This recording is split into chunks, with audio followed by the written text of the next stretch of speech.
Buenas noches, muchachos. Vamos a comenzar el curso del día de hoy, que nos toca entonces, según la programación, el marco normativo. Bien, primero quiero un comprendido si es que se está viendo la pantalla y si es que se escucha mi voz. Alguien, por favor. Buenas Sí, noches, Jesús, en ingeniero. Sí pantalla. se le escucha. Gracias.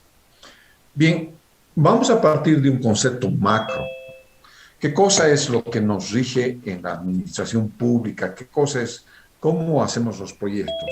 Desde lo más grande hasta lo más pequeño, hasta lo que nos involucra en el tema de proyectos de alcantarillado, proyectos de agua potable. En el proyecto macro, en la parte macro, tenemos obviamente las leyes macro, que son la ley madre, que es la Constitución Política del Estado, ¿no es cierto? Pero a partir de ahí hay leyes más específicas. Entre ellas está la ley 1178, que son los sistemas de administración, ¿no es cierto? Y fiscalización, ¿no es cierto? Esta ley 1178 se promulgó durante el gobierno de Jaime Paz Zamora, ¿ya? Y sigue vigente hasta el día de hoy. De ahí es que en uno de los sistemas, por ejemplo, tienen lo que ustedes conocen ya desde el año pasado, el SICOES. El SICOES pertenece entonces a uno de los sistemas componentes de la ley 1178. Entonces, esta ley de administración pública organiza todo el Estado y lo organiza en varios subsistemas. ¿No es cierto? Los organizan los sistemas de regulación, ¿no es cierto? En los sistemas que te permiten programar y organizar actividades, en los sistemas que permiten ejecutar las actividades programadas y en los sistemas que permiten controlar la gestión del sector público. Ahí entramos como servidores públicos en la primera parte, que son la programación y la organización de las actividades. ¿No es cierto? Entre esos vamos a tener el sistema de programación de operaciones, SPO, el sistema de organización administrativa, el SOA, y el sistema de presupuesto, el sistema SP. Cuando ya vamos a ejecutar, ¿no es cierto? Vamos a tener el sistema de administración de personal, el sistema de administración de bienes y servicios. Aquí entramos nosotros, en el sistema de administración de bienes y servicios, ¿no es cierto? Entonces, es bueno saber dónde estamos, digamos, viviendo nosotros, ¿ya? Vamos a entrar entonces, este es más o menos, entonces lo que estoy hablando, es la organización del Estado boliviano. El Estado boliviano, el gobierno, entonces se organiza para administrar todo el gobierno, todo el aparato estatal. Imagínense, estando en el gobierno, tú tienes que tener las herramientas para poder planificar de acuerdo a tu planificación global. Ayer ya hemos visto esa planificación global. Entonces, tenemos los sistemas administrativos, los sistemas de programar, programación, operaciones, organización administrativa y presupuesto, los sistemas para ejecutar, administración personal, administración de bienes y servicios, aquí estamos nosotros, tesorería y crédito público. Cuando tú vas a hacer un proyecto, le tienes que decir a tesorería, oye, ¿tenemos plata para hacer este proyecto? Tesorería te va a decir, sí tenemos o no tenemos, o podemos hacer una programación multianual. Eso depende entonces de tesorería pública, pero está prohibido, recontra ultra prohibido, licitar sin que la parte de tesorería, el sistema de tesorería no te diga que tienes los recursos necesarios. Y luego tienes el sistema de contabilidad integrada, que son sistemas que te permiten ejecutar. Los sistemas de control interno que nosotros tenemos son los sistemas de control interno y control externo. Y aquí viene algo muy, pero muy importante, que surge en relación a la ley 1178, que es la responsabilidad por la función pública. Y la responsabilidad por la función pública, ¿no es cierto? Es un reglamento que les dice a los servidores públicos que son responsables de los resultados emergentes del desempeño de sus funciones, deberes y atribuciones asignados a su cargo. Entonces, cuando tú entras a una alcaldía, cuando tú entras a la gobernación, entras a un ministerio, ¿no es cierto? Te dan un puesto donde tú vas a trabajar y esa posición donde tú vas a trabajar, ¿no es cierto? Tienes responsabilidades, tiene un manual de funciones. Entonces, cuando tú entras a una institución, no puedes alegremente, digamos, crear puestos. Eso no puede ser. Me acuerdo que una vez uno de los rectores, para poder, antiguo rector ya jubilado, para poder retomar mis servicios, se inventó un puesto que era investigador de enlace, docente investigador de enlace. Tú buscas en la organigrama de la universidad y no hay tal posición, docente investigador de enlace. Si yo hubiese aceptado el tema de docente e investigación de enlace y me pongo a trabajar y me pagan, cuando venga la auditoría tengo que devolver todo lo que me han pagado. Entonces es más un perjuicio que un favor que me hacen. Pero esto he podido hacer el rechazo fruto de que conozco la ley 1178, pero nadie puede alegar el desconocimiento de la ley y decir, ah, me he equivocado. Una famosa frase de algún gobernante, son errores, no son maldades, ¿no es cierto? Más o menos parafraseando, no son delitos, dijo. Los errores también se pagan. Y los errores tienen cuatro nombres. O son responsabilidades administrativas, o son responsabilidades civiles, o son responsabilidades penales, o son responsabilidades ejecutivas. La administrativa es cuando contravienes el orden administrativo de tu empresa. Si bien esto es general global para el Estado, tu empresa, tu municipio, tu gobernación, todos ellos tienen que tener, a partir de los sistemas estos, tienen que tener su propio sistema. Es decir, acomodan el sistema general global al funcionamiento de la empresa, que puede tener particularidades. Yo he sido gerente de la empresa Mitsicuni mucho tiempo.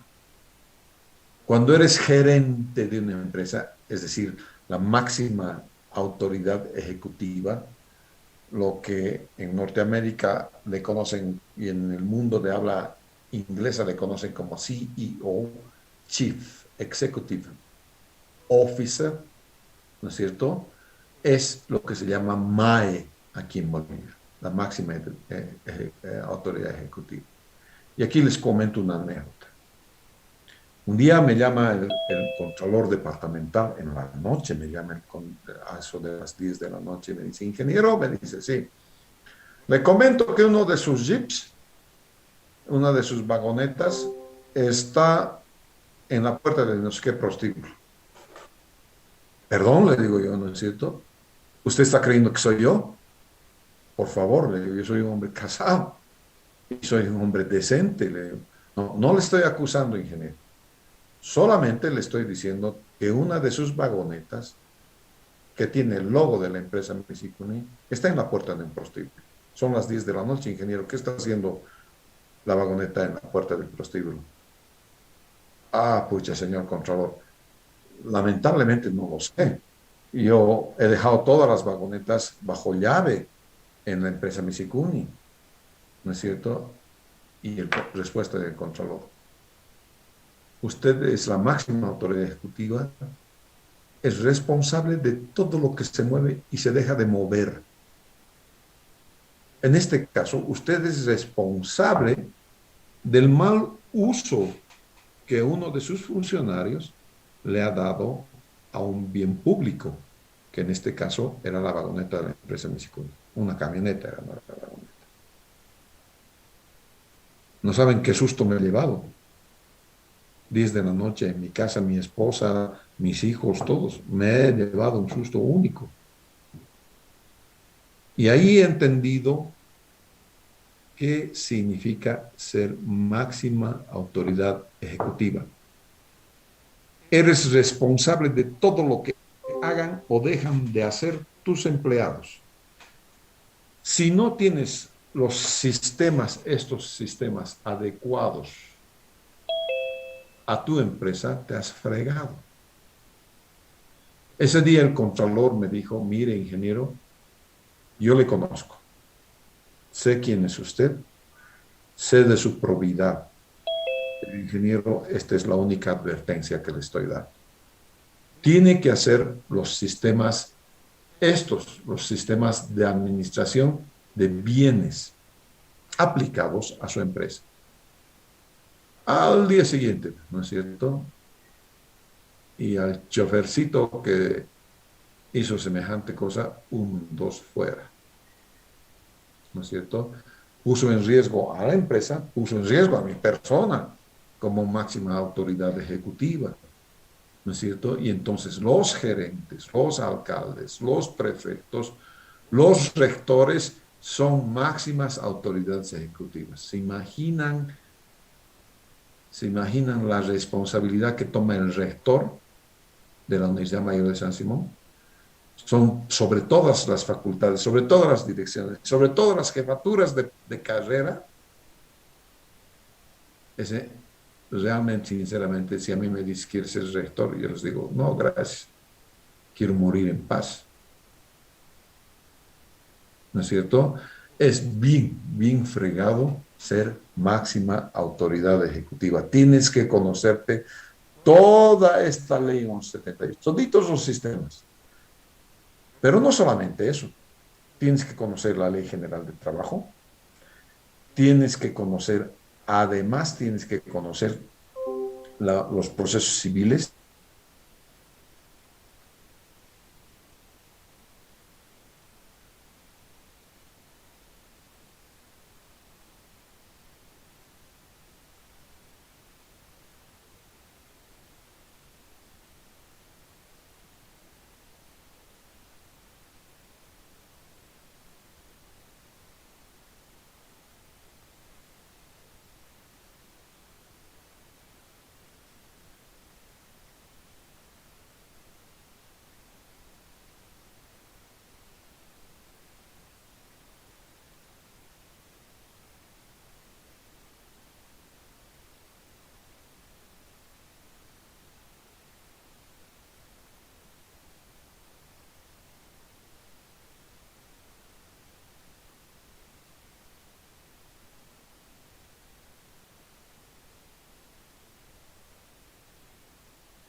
En la alcaldía, chupando, ¿no es cierto? No puedes, tienes que tener respeto por tus compañeros, respeto por la gente. No puedes ir y decirle, te voy a sacar la M a alguien, aun cuando seas jefe. No puedes agarrarte a golpes, porque vas a tener responsabilidad administrativa. Entonces, cuando tienes una responsabilidad administrativa, ¿no es cierto? Tienes normalmente en la empresa existen las instancias en las cuales se dirimen estas cosas y te pueden dar de 20 días de multa a un mes de suspensión, ¿no es cierto? Entonces, esa es. No puedes también no puedes ser negligente. Eso tiene consecuencia administrativa. Entonces, esta es la parte administrativa. La parte civil es cuando tienes dineros envueltos. Si tus acciones derivan en un daño económico al Estado, entonces tienes un daño civil. Por ejemplo, conozco a alguien que ha demandado al Estado. Creo que es, si mal no recuerdo, a la gobernación o a la empresa Misicuni. Ha demandado porque le han resuelto el contrato sin motivo aparente alguno. Como le han resuelto el contrato, el, el contratista ha incoado un proceso en el ámbito administrativo, porque todo esto, toda la ley, la estructura de esta ley 1178 está dentro del ámbito administrativo, o sea, quiere decir dentro de la judicatura administrativa. Esto no quiere decir que todo se ventile en la judicatura administrativa. Si hay algo que no está bien entendido o que en la judicatura administrativa es ambiguo, entonces se va a la judicatura civil. Por eso te digo, cuando tú eres un gerente, tienes que ser más abogado que el abogado, porque tienes que saber reconocer cuándo un contrato está bien hecho, cuándo un contrato está mal hecho, cuándo tienes cosas pendientes con la judicatura, con la Ley General del Trabajo. Les comento otra anécdota. Al día siguiente que me nombran director, que el Ministerio de Servicios y Obras me nombra director en la empresa Misicuni, me siento y apenas me siento 27 o 30 y pico trabajadores de ese mapa incoan un juicio al directorio de la empresa Misicuni, acusándolos de haber expulsado sin motivo aparente alguno a 37 trabajadores. Cuando yo veo esto, claro, yo venía ya de la empresa Misicuni y era un semi-experto en la Ley General del Trabajo. Y le digo al abogado, oiga, abogado, le digo, sí, acabo de sentarme y veo mi nombre acá, Juan Carlos Rocha. Yo no soy partícipe de las acciones que el directorio haya tomado anteriormente, por un lado.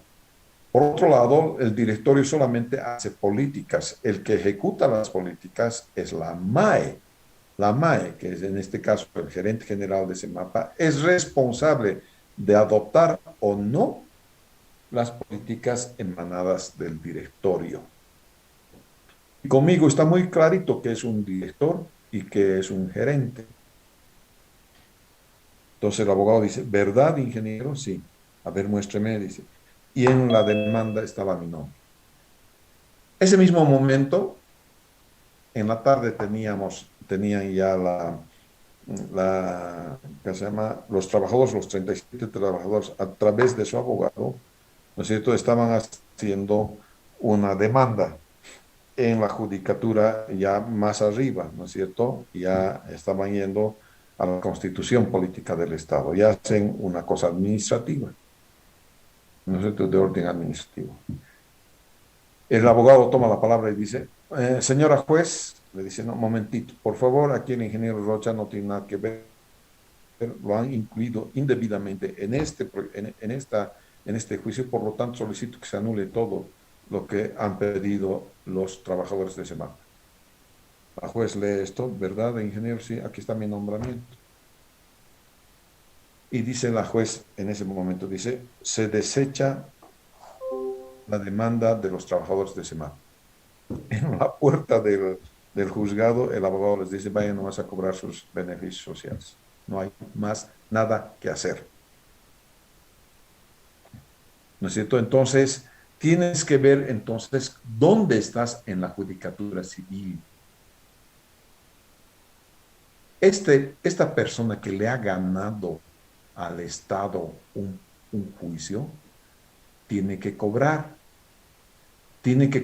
el dinero por el cual dice, yo he ganado. Eso implica que el funcionario que ha sido responsable de esta mala actuación es el que tiene que pagar los platos rotos. ¿No es cierto?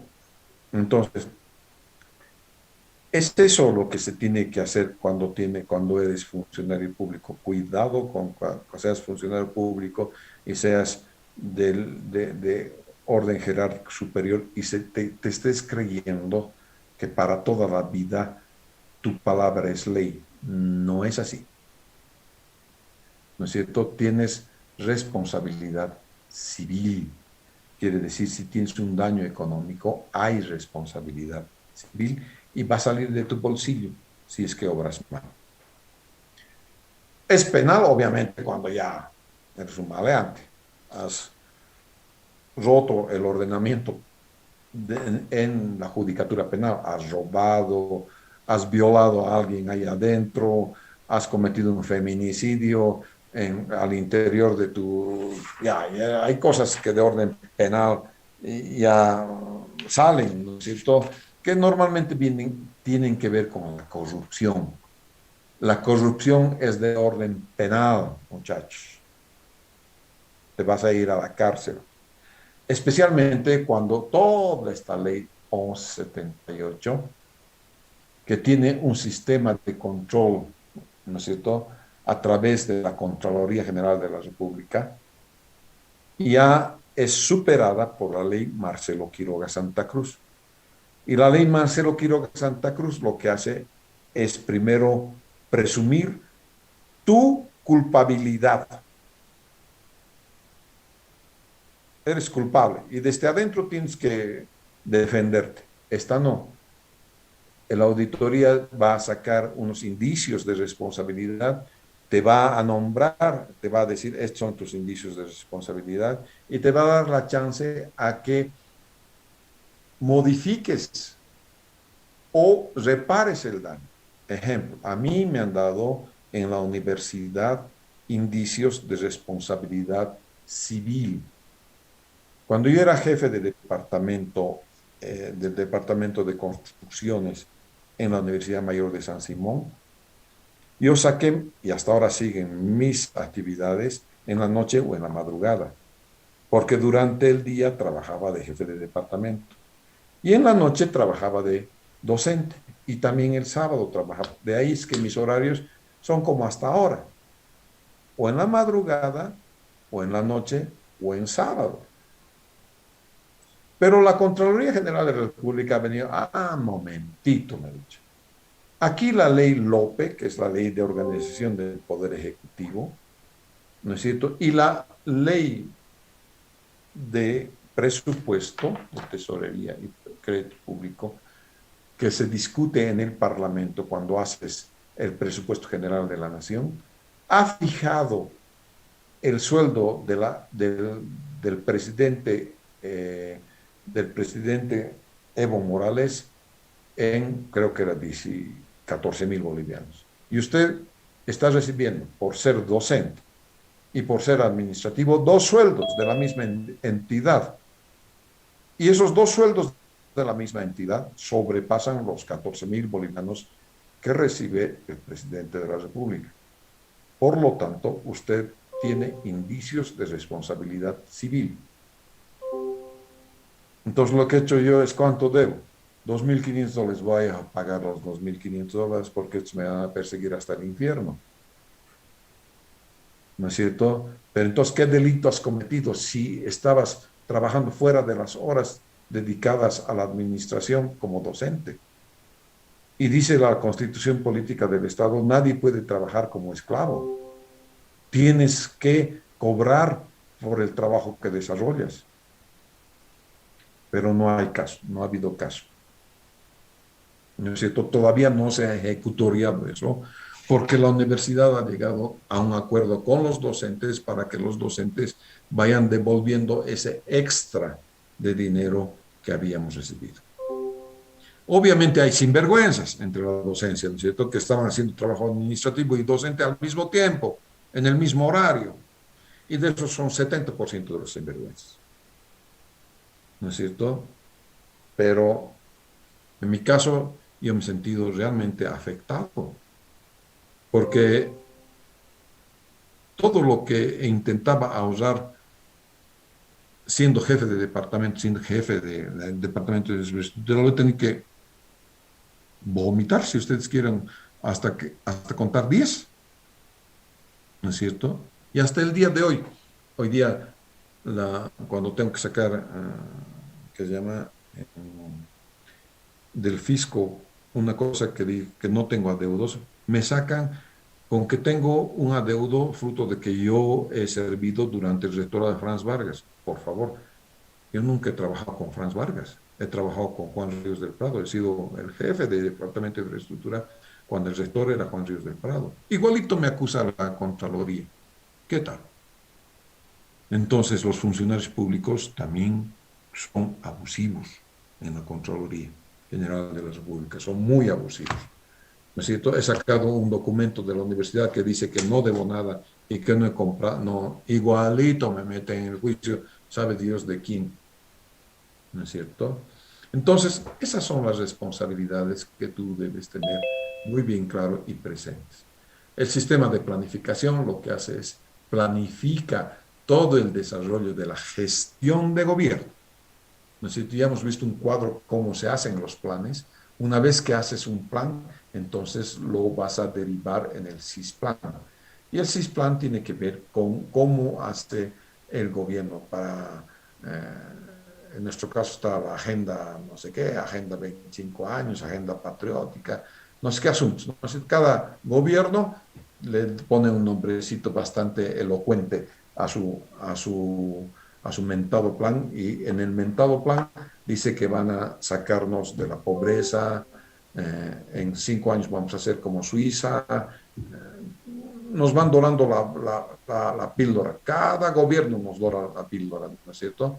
Y lo único que hacen los políticos es agarrar dinero para su bolsillo y nada más. Eso es lo único verdadero.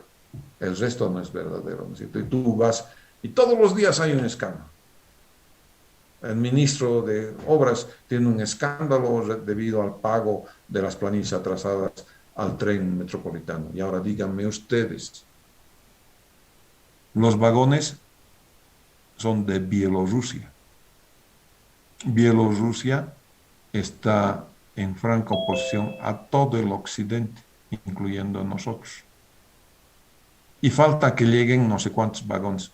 ¿Ustedes creen que van a llegar esos vagones? Y todo lo que sea de elemento técnico para hacer funcionar los trenes de manera automática o de manera programada. ¿Ustedes creen que van a llegar a esas cosas? No, dudo muchísimo. Y entonces tenemos un elefante blanco, ¿no es cierto? Y eso hay que ver, muchachos. Ustedes van a ser los futuros gobernantes. Ustedes van a ser los futuros presidentes de la República.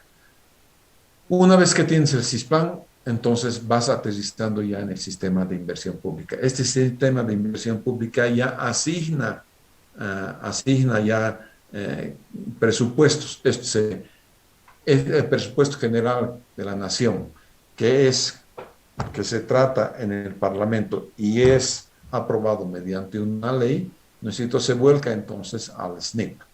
¿No es cierto? Y el SNIP es el Sistema Nacional de Inversión Pública. Nada que no esté en el SNIP tiene financiamiento. ¿No es cierto? Tienes que estar con tu proyectito bien guardadito y bien puesto en el SNIP. Bien, señores. Vamos aterrizando un poco más.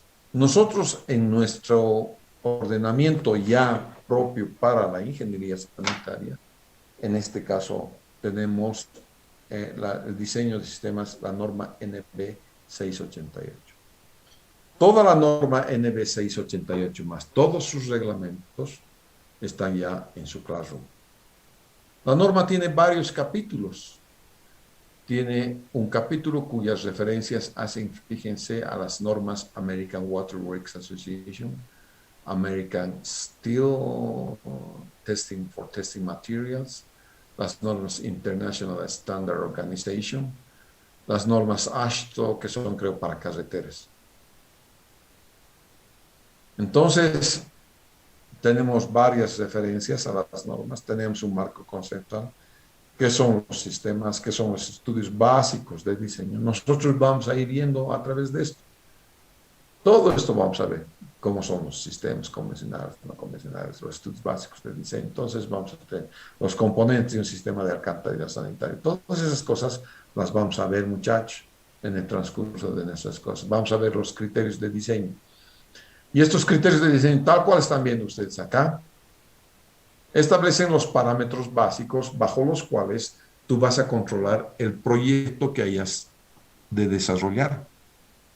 Entonces, cuando estés desarrollando tu proyecto, yo voy a ver qué ecuaciones has empleado, si has empleado la de Manning, sección parcialmente. Y entonces, estas cosas voy a ver cuál es la pendiente mínima, la velocidad crítica, el control de demás. Todas estas cosas voy a ver si tú has cumplido. Tú, entonces, el reglamento te da un montón de opciones para poder que tú elijas, para que tú en tu proyecto pongas cuáles van a ser los criterios básicos del diseño, bajo los cuales el que va a ver el diseño va a controlar si él mismo ha cumplido o no ha cumplido con esto. Vas a tener las disposiciones constructivas. Estas disposiciones constructivas ya vienen a ser parte de las especificaciones técnicas.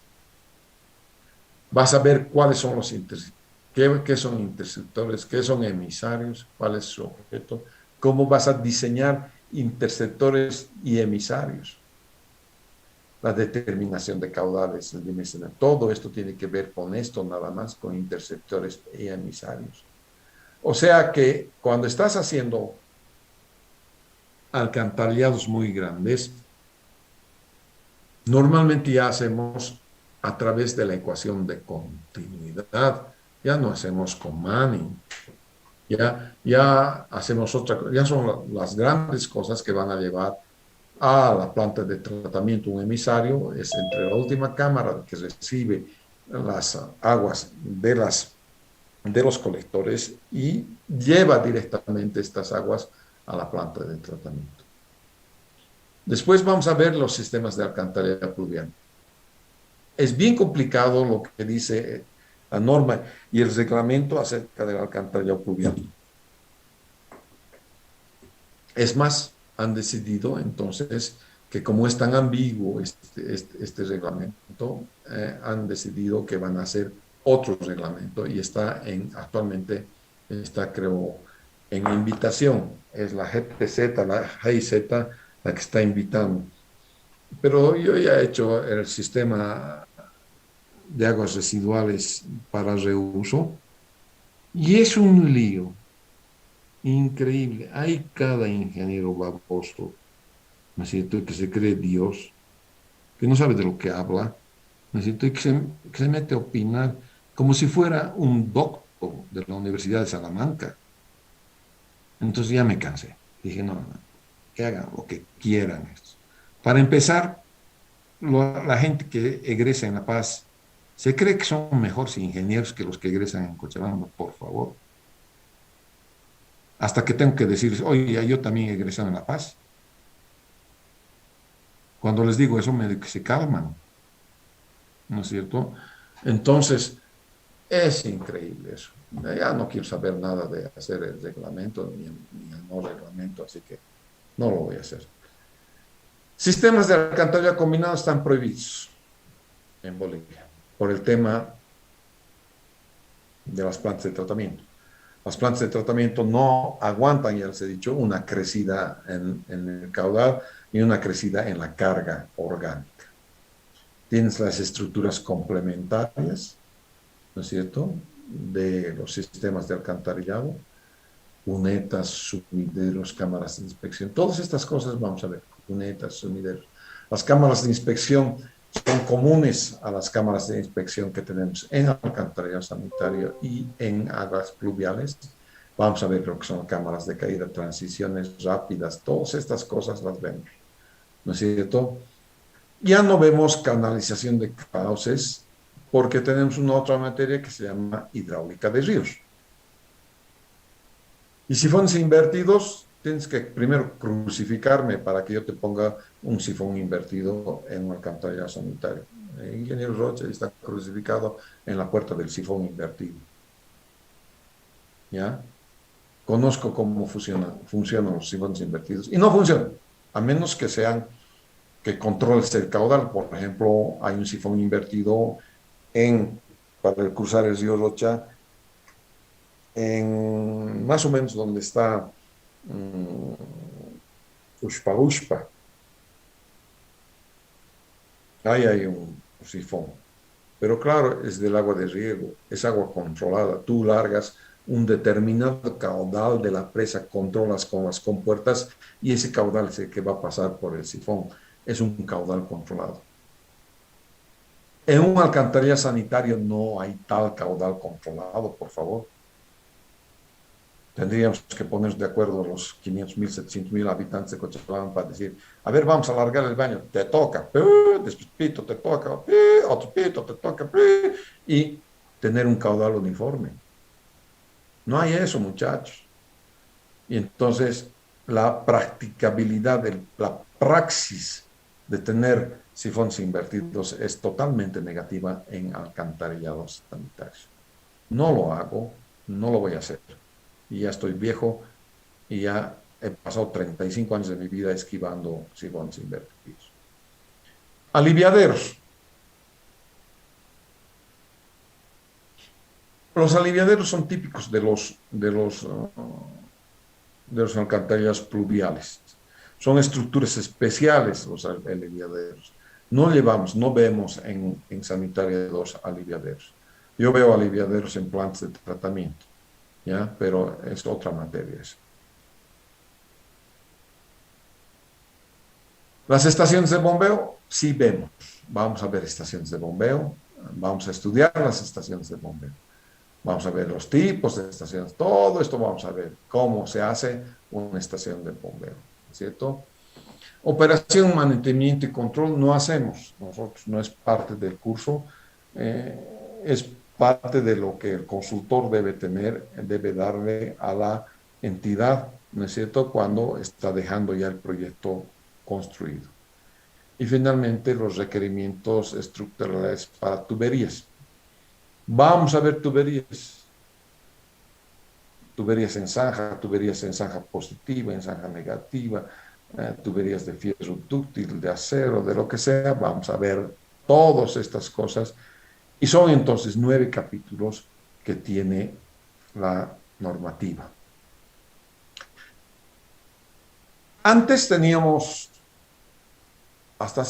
hasta antes de mayo del 2015, teníamos lo que se llamaban los estudios TESA, técnico, económico, social y ambiental. Eso quería decir TESA. Con la resolución ministerial 115 de 12 de mayo de 2015, muere el TESA y se da origen a una preinversión que ahora se llama EDTP, Estudio de Diseño Técnico de Preinversión. Es un solo estudio, es único el estudio. Establece la viabilidad técnica, económica, financiera, legal, social, institucional, medioambiental, de gestión de riesgos y adaptación al cambio climático. Mucho tenemos de lo que se llama adaptación al cambio climático y no tenemos la idea de qué son los conceptos de cambio climático. En la universidad tenemos un súper experto en cambio climático, que es el ingeniero Roberto Méndez, es consultor internacional en cambio climático. A él lo van llevando al Ecuador, a montones de lugares, cuando se tiene que ver cambio climático, cuando se tiene que ver la gestión del agua. Entonces, el ingeniero Roberto Méndez es un ingeniero de categoría internacional, ¿no es cierto? Y pocos como él. Otro de categoría internacional es el ingeniero, el doctor Gabriel Rodríguez. Poco a poco tenemos gente que va entrando en el ámbito internacional. Mi persona, yo he hecho proyectos en Costa Rica, en Nicaragua, también en Bangladesh. Entonces, somos pocos los que tenemos el rango internacional. De ellos, el que más experiencia tiene es el doctor Gabriel Rodríguez.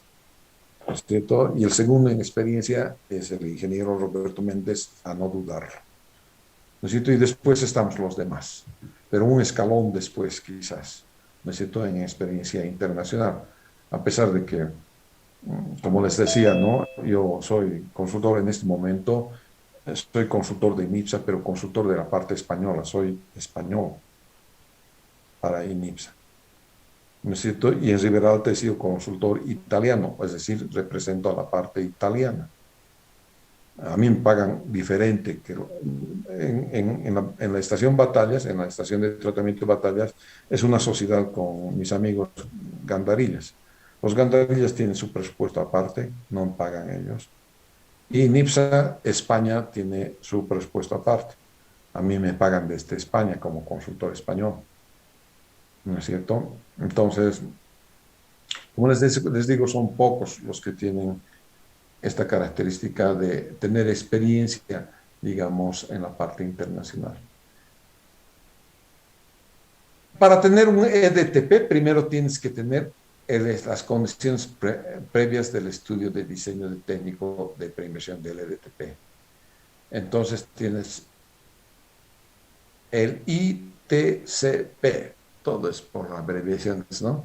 El ITCP es el informe técnico de condiciones previas, ¿no es cierto? Ese informe técnico de condiciones previas, ¿no es cierto? Es el que elabora el, el, la entidad. A ver, vamos a ver si me dan un segundito, voy a ver si tengo algún ITCP. Debo tener en, en un proyecto que tengo, a ver, tengo un proyecto con la CAF, del cual el jefe del proyecto es el doctor Gabriel Rodríguez. Yo soy el encargado de las plantas de tratamiento, estoy contratado por CAF. A ver, un segundito, vamos a ver este proyecto CAF. Se llama Choñacota, este se llama. Aquí está el TCP.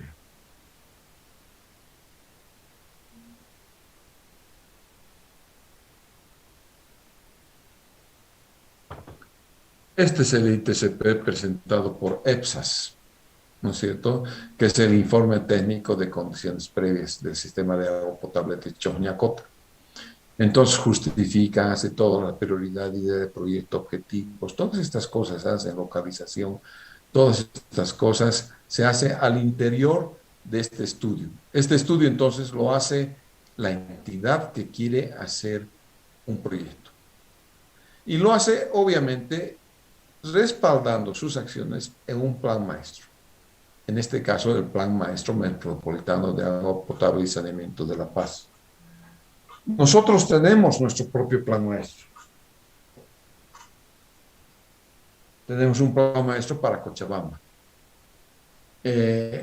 Como les decía, hace menos de un mes se ha presentado el plan maestro para Potosí, en el cual yo he tenido también alguna participación en eso.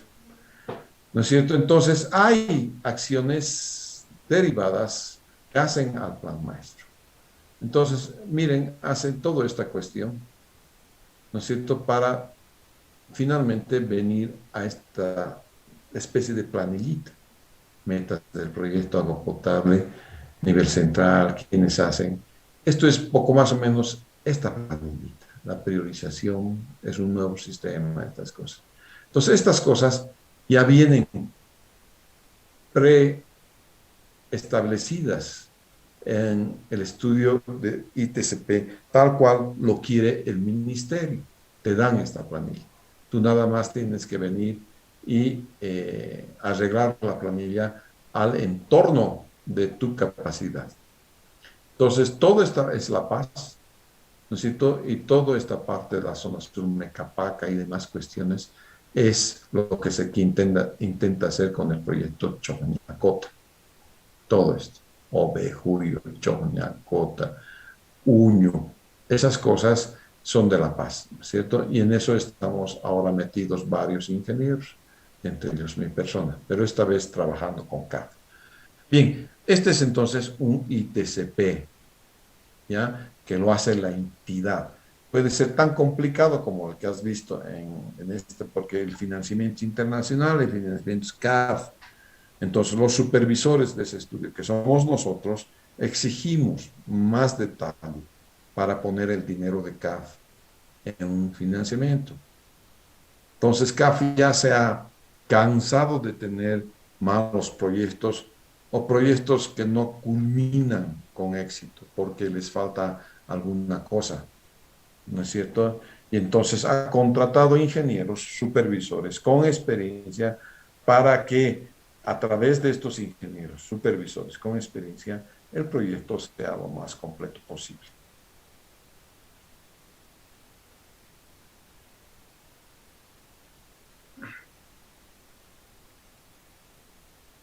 Bien, dentro de este estudio, de esta resolución ministerial, la preinversión corresponde, en nuestro caso, al artículo 8. Y el artículo 8, de acuerdo a sus objetivos, ¿no es cierto?, dice por tipología, aquí estamos, ¿qué tipos de estudios pueden haber? Puede haber un EDTP para proyectos de desarrollo empresarial productivo, para proyectos de apoyo al desarrollo productivo, para proyectos de desarrollo social, para proyectos de fortalecimiento institucional y para proyectos de investigación y desarrollo técnico. Si supieran esto nuestras autoridades que están a la cabeza de empresas porque son políticos y no porque son capaces, entonces distinguirían entre estas dos cosas, qué es fortalecimiento institucional y qué es la inversión en proyectos de desarrollo. Son dos diferentes. Así lo establece el propio ministerio. Y entonces, aquí en el artículo 11 entramos nosotros. El estudio de diseño técnico de preinversión para proyectos de desarrollo social, ¿no es cierto?, permiten mejorar el capital humano en forma integral y sostenible mediante inversiones en infraestructura y equipamiento. Y si corresponde, capacitación, tales como instalación de agua potable, aquí entramos, sistemas de alcantarillado, aquí también entramos, embovedado de ríos, suministro de energía, construcción y o refacción de centros hospitalarios, centros educativos, viviendas sociales, campos deportivos, centros culturales, y aquí hay un gran etcétera, para los proyectos que sean similares a los cuales estamos viendo aquí en el artículo 11. El propio reglamento,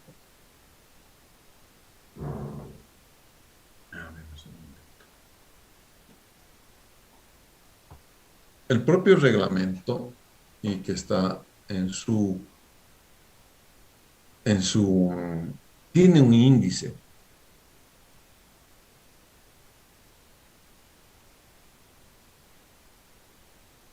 Aquí está, me voy al artículo 11.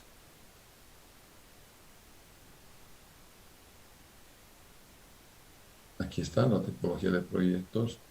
Y nos vamos al artículo 11 entonces.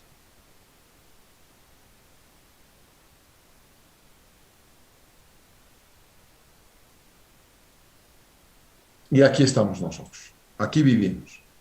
Aquí vivimos con el agua potable y aquí vivimos con el alcantarillado.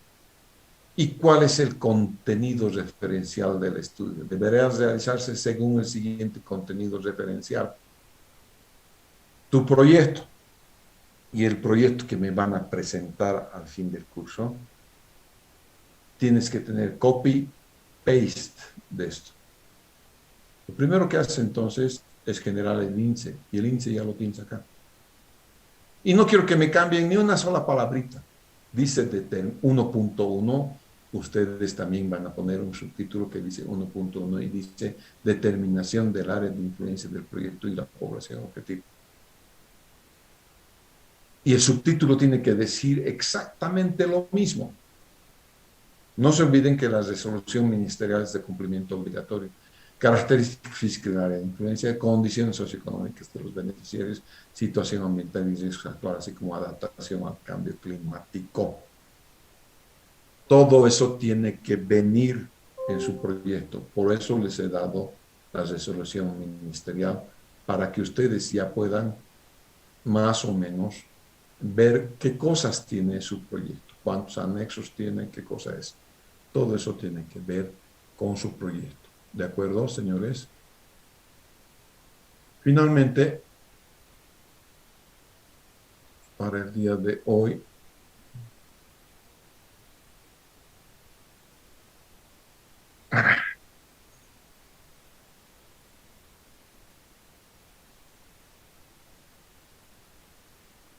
vamos a tener esta presentación que es del cambio climático.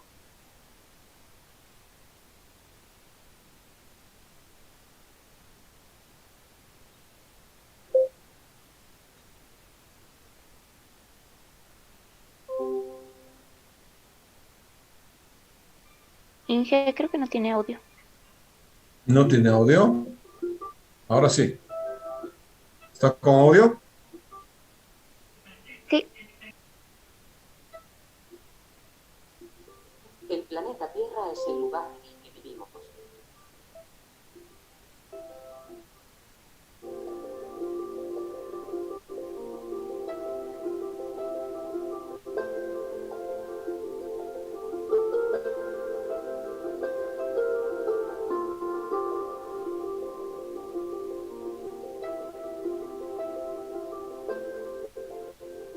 Desde sus comienzos, la sociedad humana ha ido evolucionando.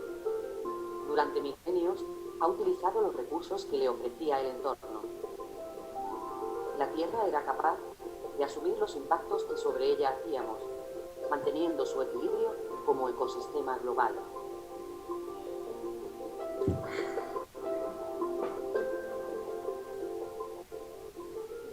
Sin embargo, desde hace unos 200 años, con la revolución industrial y el aumento de la población, comienzan las dificultades para el equilibrio del planeta. Nuestro modelo de vida se caracteriza por el despilfarro y excesivo consumo de energía procedente de combustibles fósiles, petróleo, carbón y gas natural.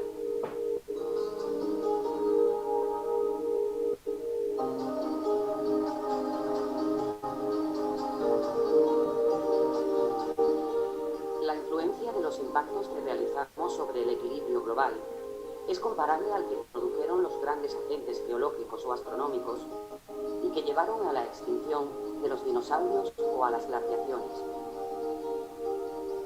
En la actualidad, el problema más importante al que se enfrenta la humanidad es el calentamiento global del planeta, producido por las emisiones de gases de efecto invernadero. La Luna no tiene atmósfera que la proteja de las radiaciones solares ni del enfriamiento nocturno, lo que hace que localmente se midan variaciones de temperatura entre menos 170 grados y 120 grados sobre cero. La Tierra está protegida por la atmósfera, que es una delicada y compleja capa de gases que ha creado en los últimos 10.000 años un clima variable, pero lo suficientemente estable para permitir el desarrollo humano de nuestra civilización. La atmósfera evita que la radiación solar llegue con toda su intensidad a la superficie terrestre. Su capa más superficial está compuesta por gases capaces de retener el calor que se acumula durante el día, impidiendo que se escape rápidamente al espacio. Así, se consigue que la temperatura media del planeta esté en torno a los 15 grados. Estos gases se llaman gases de efecto invernadero. Si no existieran, la temperatura media de la Tierra sería de 18 grados bajo cero. Sin embargo, su excesivo incremento, producido por el transporte, la industria y la generación de electricidad, hacen que el calor tenga más dificultad para salir al espacio y que aumente la temperatura del planeta. A este fenómeno se le llama calentamiento global y lleva a perturbaciones y cambios en el clima de todas las regiones.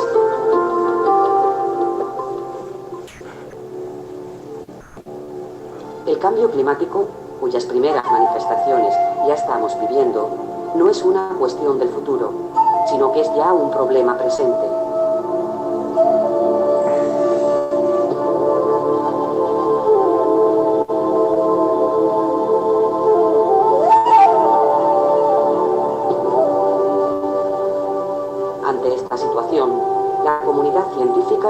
concluye que el aumento de CO2 en la atmósfera está cambiando el clima de la Tierra.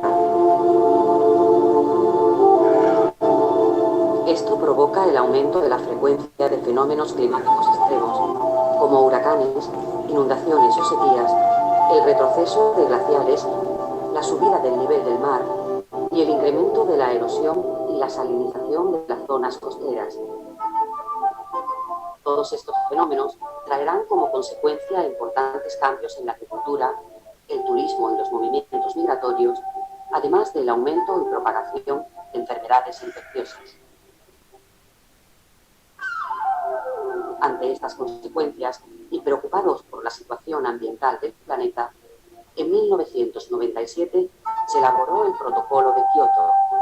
Los países que lo ratifican se comprometen a reducir sus emisiones de gases de efecto invernadero. Después de muchas dificultades y sin las firmas de Estados Unidos y Australia, que son responsables del 36% de las emisiones, el 16 de febrero de 2005, el Protocolo de Kioto entró en vigor. Cada país firmante ha establecido estrategias para reducir sus emisiones. Andalucía es la primera comunidad autónoma que ha elaborado una estrategia ante el cambio climático, que plantea 3 líneas de trabajo: la mitigación, la adaptación y la comunicación.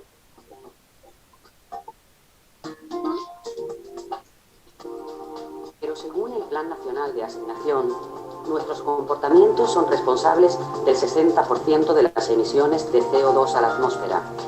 Por tanto, además de las medidas legales o tecnológicas que se tienen que tomar, es la hora de actuar individualmente y exigir a las administraciones que asuman su responsabilidad.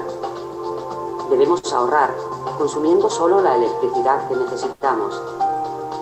El 89% de la energía eléctrica que producimos se genera en centrales térmicas que obtienen la energía al quemar carbón, petróleo o gas natural y que emiten a la atmósfera gran cantidad de gases de efecto invernadero. La energía que menos contamina es la que no se utiliza.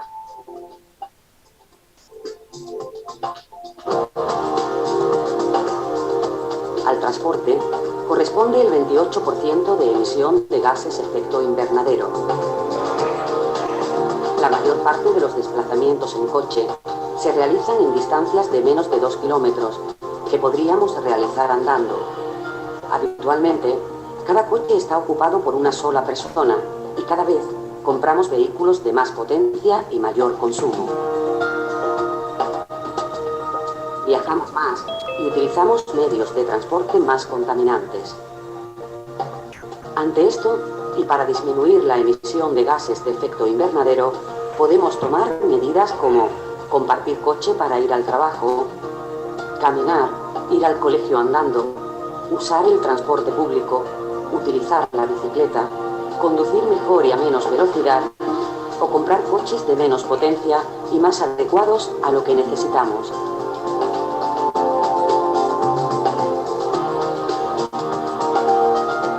Además de ahorrar electricidad y gastar menos gasolina, también podemos ser buenos consumidores, comprar productos elaborados cerca de donde vivimos, elegir electrodomésticos de clase A, poner bombillas de bajo consumo, comprar productos con el mínimo envase, utilizar los productos hasta que realmente han agotado su vida útil, ahorrar al comprar y reciclar. Plantar árboles para que absorban CO2 atmosférico o poner placas solares para obtener energía limpia son también acciones beneficiosas. Tenemos que predicar con el ejemplo y además dar a conocer el problema del calentamiento global a otras personas para que sean más cuidadosas a la hora de gastar energía.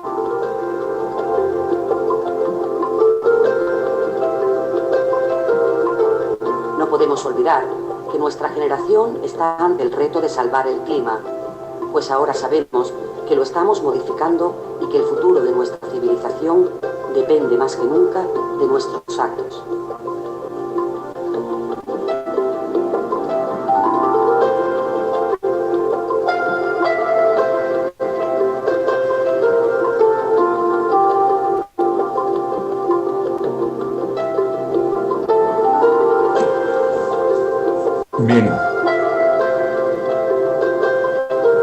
Eso es un poquito del cambio climático que a nosotros nos afecta, obviamente que nos afecta. Un poquitito les voy a hacer ver de otro, esto, miren, aquí, Años más, millones de personas en ahí está. los efectos del calentamiento global dejaron de ser estadísticas para convertirse en realidad. En pocos años más, millones de personas en América Latina se quedarán sin agua. Lo que los científicos temían para un futuro cercano ya está sucediendo. Es el Illimani. Estamos en las afueras de La Paz, en una de las represas que recibe agua de las lluvias y de los deshielos. Pero como podemos ver, en las montañas ya no hay hielo y en los últimos meses llovió muy poco, por lo que los niveles de agua en esta represa son preocupantes. Los científicos advierten a las autoridades sobre la gravedad de esta situación y les piden que tomen medidas urgentes. A partir del error industrial, el incremento de las concentraciones de gases de efecto invernadero ha alcanzado récords históricos. Cuando la actividad humana ha lanzado tantos gases de efecto invernadero a la atmósfera, no podemos hablar de un fenómeno natural. Los glaciares subtropicales están muriendo. A pocos kilómetros de La Paz, el Chacaltaya es solo un recuerdo. De forma similar, como se está observando también en los otros glaciares que observan nuestros colegas, tanto en Perú, Ecuador, Bolivia, que son lo que nosotros llamamos los glaciares que se encuentran en la región tropical, pues vamos que ya gran parte de ellos están desapareciendo y muchos de ellos en realidad ya han desaparecido. Ahora nos estaría preocupando en términos de lo que es la disponibilidad de agua, de que por efecto de los cambios globales que estarían produciendo en realidad modificaciones en el clima, principalmente incrementos de la temperatura y también modificaciones en la cantidad de lluvia. Entonces vamos a tener una disminución de las dos fuentes que estarían suministrando agua, tanto para lo que es generación de energía eléctrica y también el suministro de agua potable. Nosotros vemos la adaptación como la medida más importante a nivel de sistemas humanos, que no quiere decir quedarse pasivo y que nos adaptemos de por sí, sino tenemos que emprender formas de almacenar agua de lluvia, lo más que podamos, para reemplazar estos reservorios naturales que son los glaciares. Esa es una medida que puede ser la construcción de represas, pequeños reservorios de agua y conservar el agua subterránea a través de procesos de forestación y de reforestación. El estudio que se hizo, ¿no?, para el glaciar de Tunicondoriri, que está próximo al glaciar Caltaya, forman parte de la misma cordillera, la cordillera real. El glaciar Tunicondoriri presenta un comportamiento de retroceso glaciar, está retrocediendo en ese periodo de año un promedio de 24 kilómetros cuadrados por año. ¿Se puede estimar en cuántos años más, por ejemplo, La Paz y el Alto ya no van a tener agua?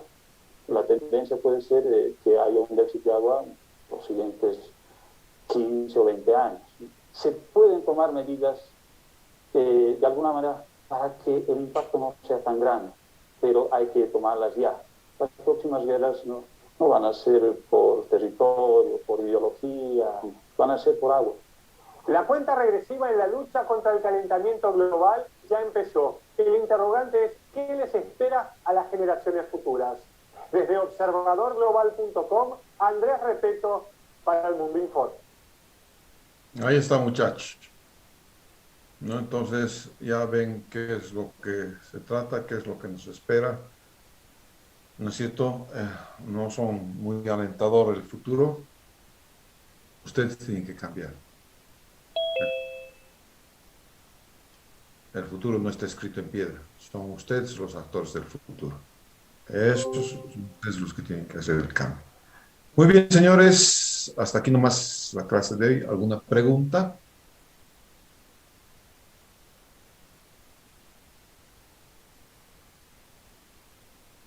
Ninguna.